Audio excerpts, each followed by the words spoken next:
Hey everyone, it's Sophia. Before we get into it, I just want you to imagine something. Picture the sound of a thick stack of legal papers hitting a polished mahogany table. Imagine your own father's voice, low and cold, saying, "It was never your money to begin with, Sophia. We need you to sign this now." I froze in that moment. The air sucked out of my lungs. The betrayal so sharp it felt like a physical blow. But to understand how we got to that soul-crushing moment, we have to go back just a few hours to the beginning of the reading of my grandmother's will. The lawyer's office was on the 40th floor, overlooking Boston Harbor, but the air inside was suffocating, thick with the smell of old paper and my parents' entitlement. My grandmother, Victoria Donovan, had passed 2 weeks prior, but my parents weren't grieving, they were investing. They sat forward in their leather chairs, eyes fixed on the lawyer, whispering to my younger brother, Leo. They weren't comforting him, they were coaching him, their words weaving a narrative of his brilliant tech startup and his grand vision. Every proud glance they sent his way was a subtle knife in my side. I, the daughter with the stable career in finance, the one who never asked for a dime after college, was just a ghost in the room. A placeholder. It's a strange feeling, being in a room with your own family, but feeling completely and utterly invisible. If you've ever felt like a ghost in a place you were supposed to belong, just do me a favor and hit that like button so I know I'm not alone in this. They had no idea what was coming, but I could feel it in my bones. This wasn't just about money, it was a reckoning. That feeling of being erased wasn't new. In fact, my parents had perfected it just a few weeks before the will reading, turning it into a public spectacle. It was their 30th wedding anniversary, held at a stuffy country club just outside Boston. The room was filled with the clinking of champagne glasses and the low hum of forced conversations. My father, Mr. Donovan, stood up to give a toast. For 5 long minutes, he spoke glowingly about Leo, the son who was boldly disrupting the tech landscape. He painted a picture of a visionary, a future titan of industry, conveniently omitting the fact that this disruption was being funded by a continuous, frantic pipeline of their money. When he finished, the room erupted in applause for the golden son. Later, my great-aunt pulled me aside and asked about the promotion I'd just received at my firm. Before I could even answer, my mother swooped in, placing a perfectly manicured hand on my arm. "Oh, Sophia is our rock," she announced to everyone within earshot, her voice dripping with condescending sweetness. "She keeps the world grounded while her brother reaches for the stars." It was a masterclass in public dismissal, a compliment shaped like a cage. In that moment, I wasn't their daughter. I was a footnote in my brother's epic. It's amazing how families can give you a role you never auditioned for, the responsible one, the sensible one, the backup plan. I'm curious where you're watching this from right now. Your phone on the foot, your laptop in your bedroom. And I want you to comment below with the role your family gave you. Are you the Leo or the Sophia in your story? That night, they defined me as the safety net. They had no idea they were about to try and cut me loose. That rock my mother so proudly described wasn't born from strength. It was forged in years of calculated neglect. My entire life was a quiet uphill battle fought in the shadow of my brother's pedestal. While I was memorizing SAT words to earn a scholarship to Boston University, my parents were mortgaging a piece of their future to fund Leo's coding boot camp in California, which he quit after 6 weeks.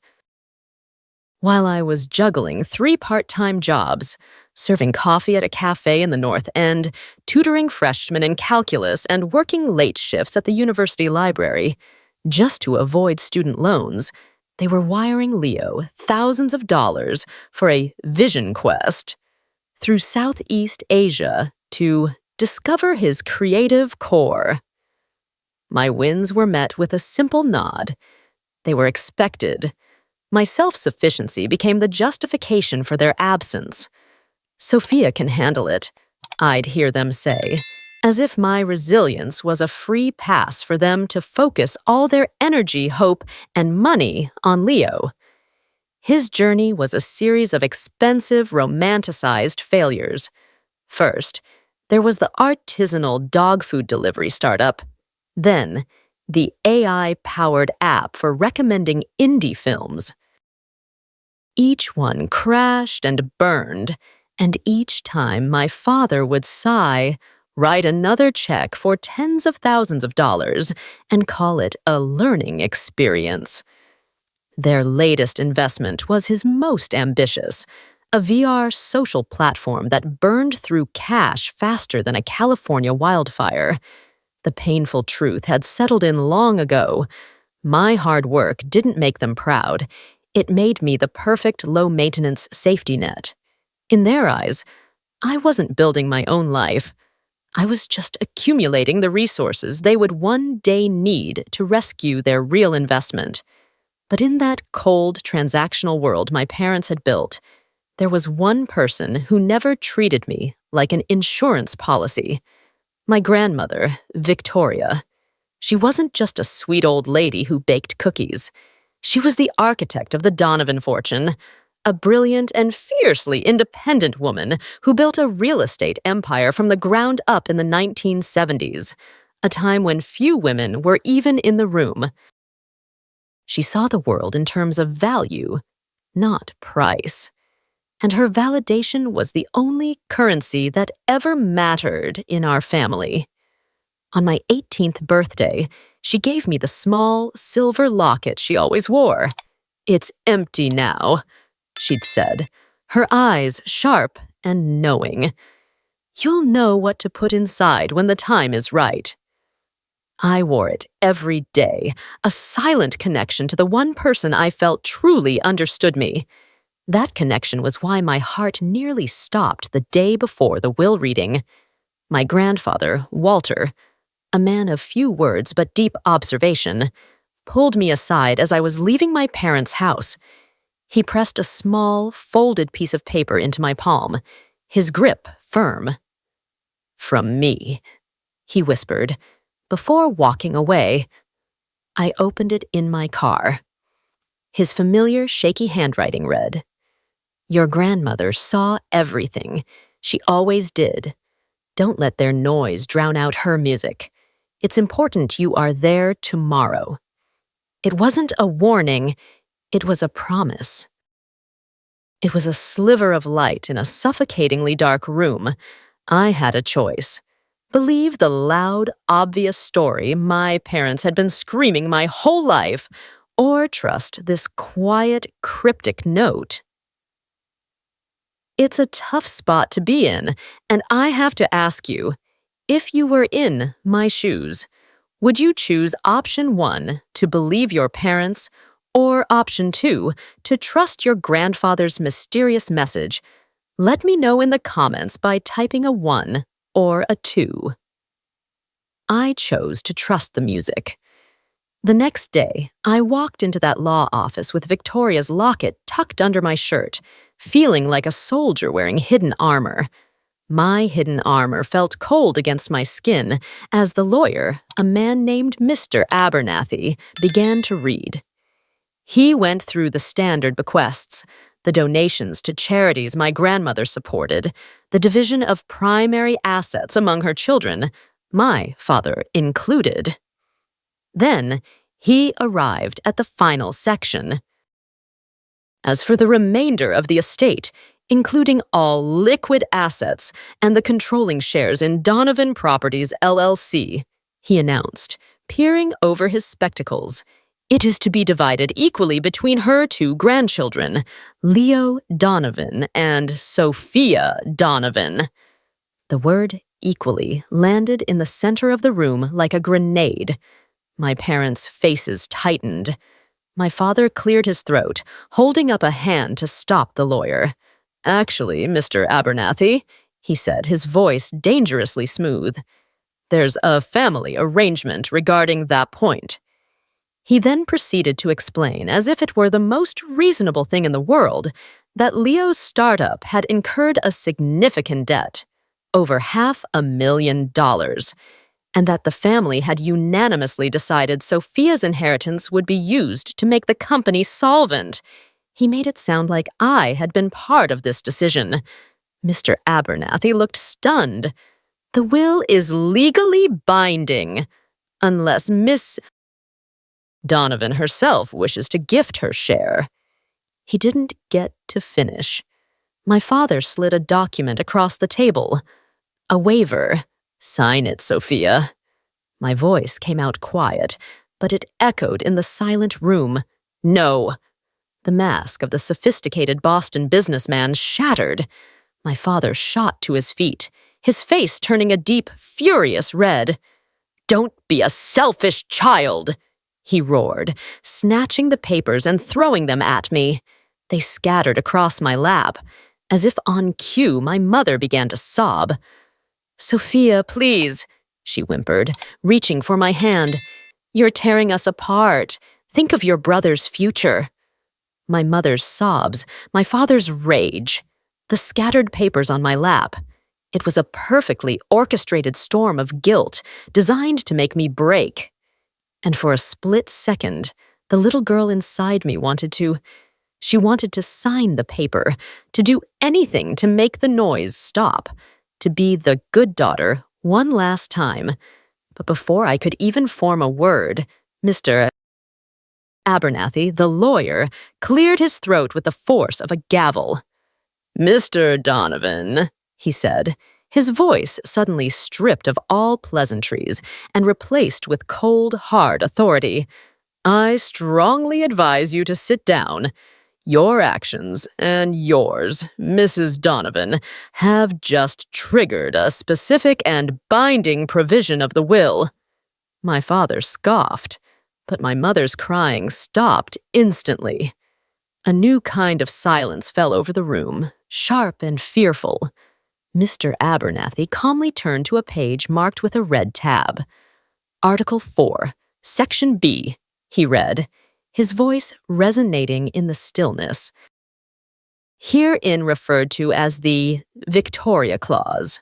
It states, should any named beneficiary attempt through means of coercion, emotional manipulation, or undue financial pressure to compel another beneficiary to waive, gift, or otherwise redirect their rightful inheritance, the party or parties exerting said pressure will immediately and irrevocably forfeit their own entire share of the estate." He looked up, his gaze passing over my parents like a judge sentencing a criminal.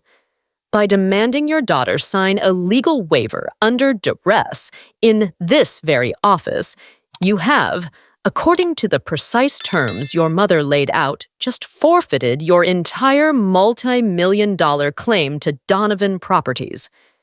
The color drained from my father's face, leaving behind a pale, slack-jawed mask of disbelief. The hunter had just walked straight into a perfectly laid trap, sprung by the ghost of the woman he'd so gravely underestimated. Leaving that office was like walking through a vacuum. My parents didn't scream or cry anymore. They simply walked past me, their faces set like stone. My father refused to meet my eyes, a muscle twitching in his clenched jaw.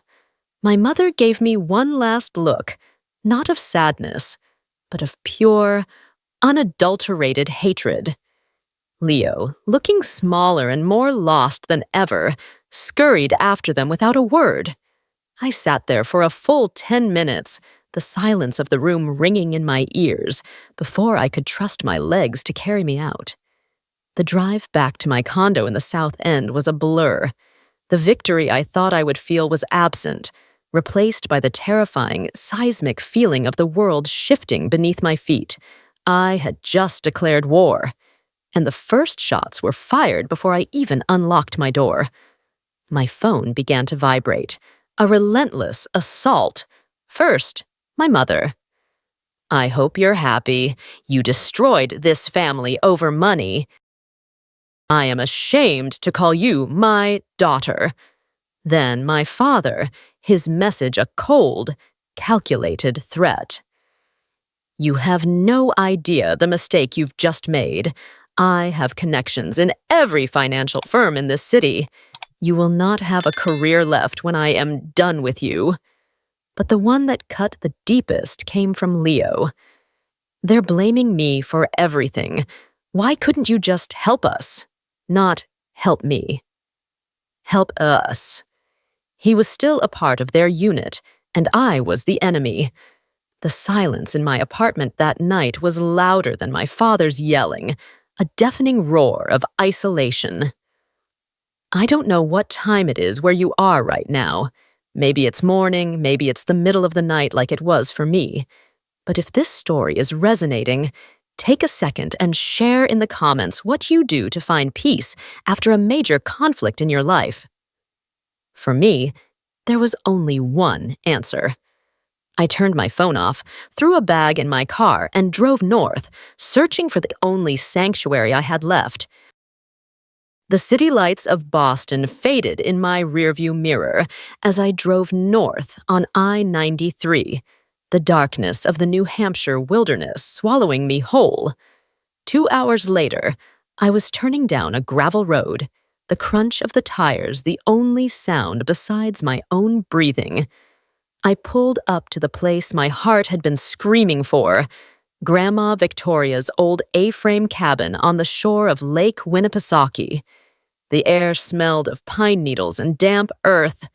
Inside, dust motes danced in the slivers of moonlight piercing the windows.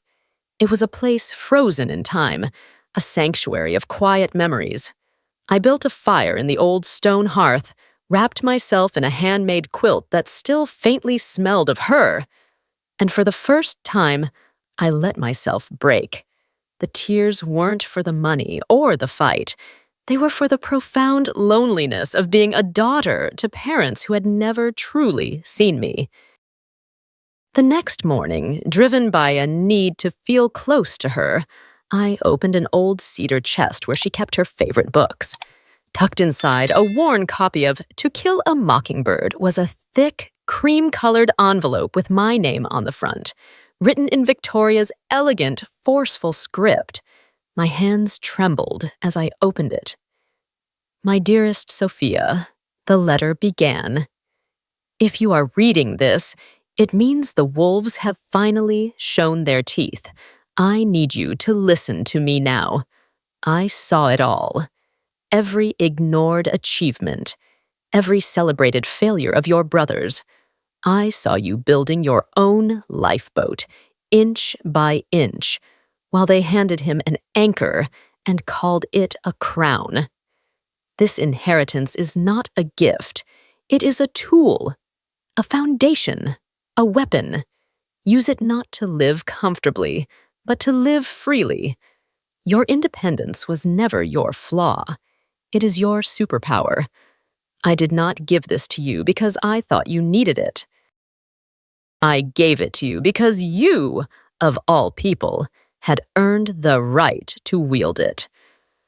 I clutched the letter to my chest, the words a balm on a lifetime of wounds. It was the only validation I had ever needed. I spent the next day by the lake, my grandmother's letter tucked in my pocket like a shield. For the first time, the silence didn't feel like loneliness. It felt like peace. That peace was shattered by the sound of a car engine sputtering up the gravel road.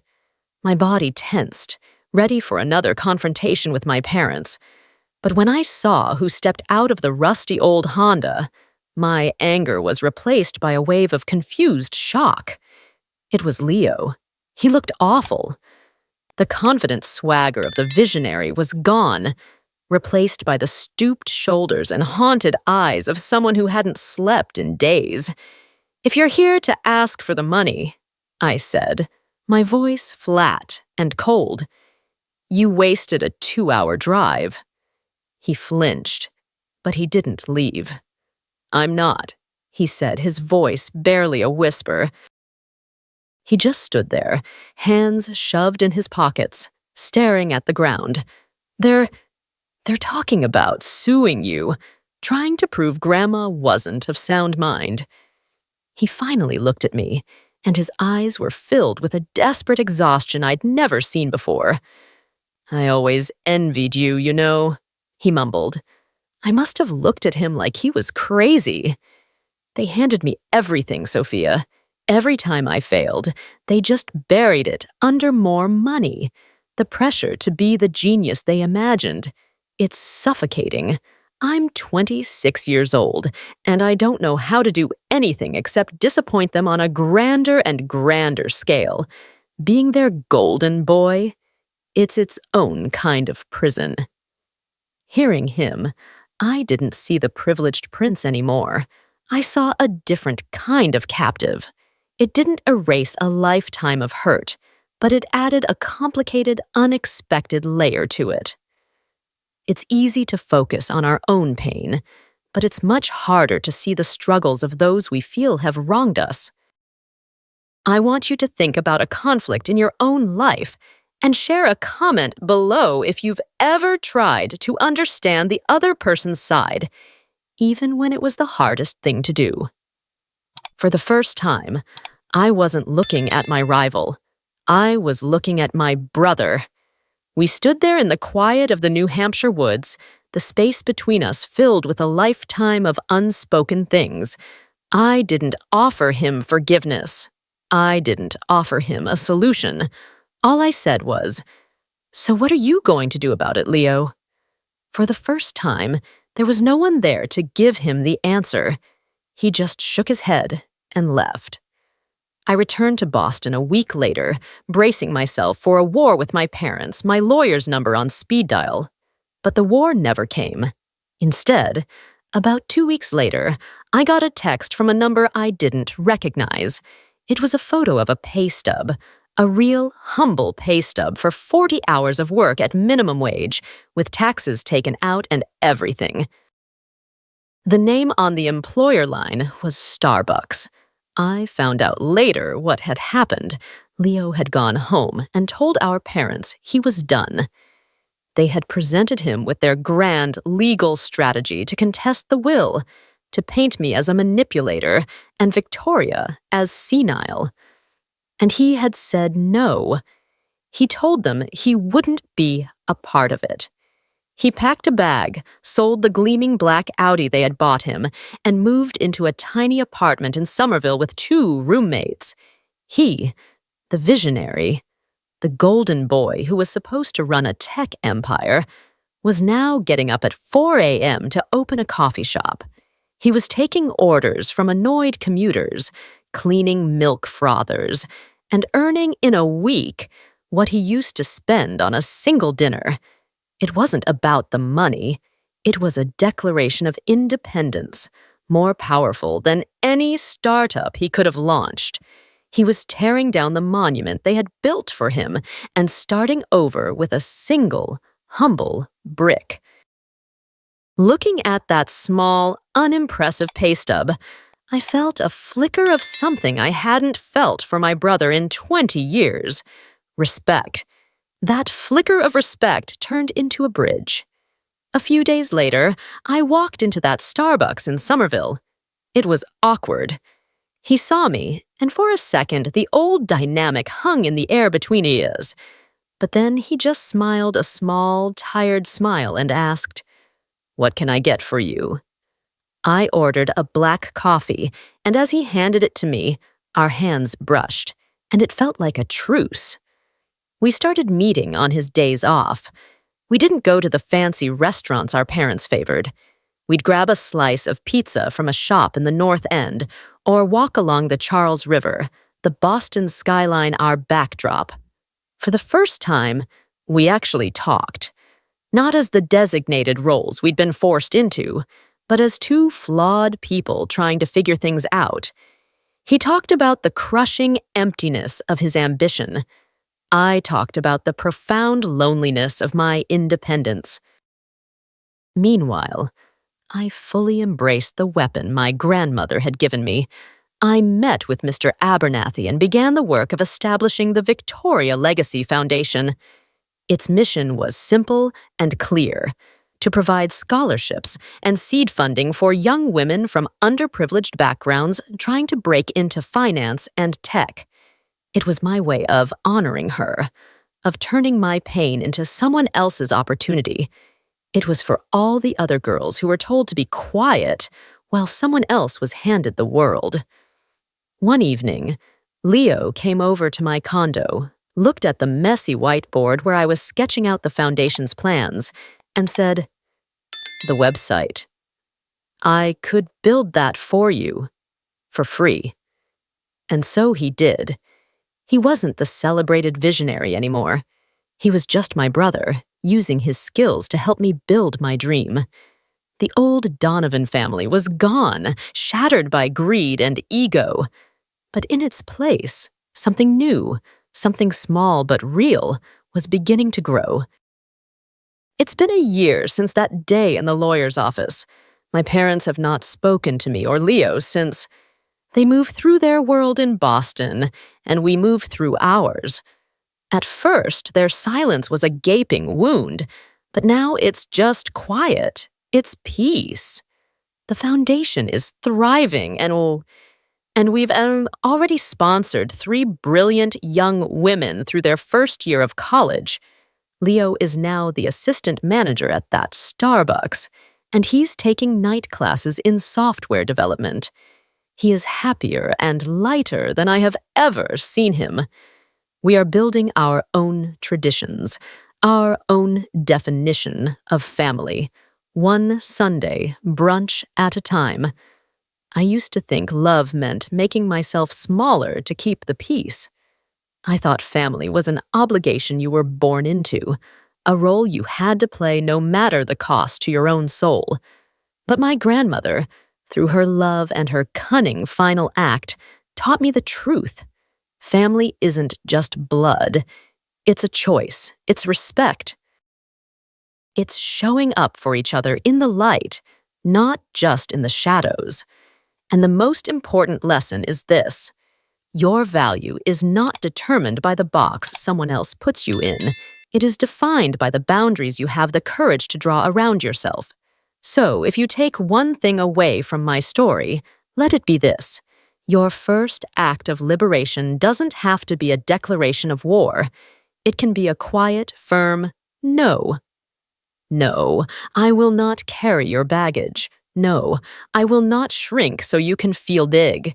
That one word is the foundation of a life that is truly yours. If you believe everyone has the right to own their story, to be the main character in their own life, then become a part of this community by hitting that subscribe button. Let's keep reminding each other that we are worth fighting for. I didn't just inherit my grandmother's money. I inherited her voice, and I promise you, I'm never going to be silent again.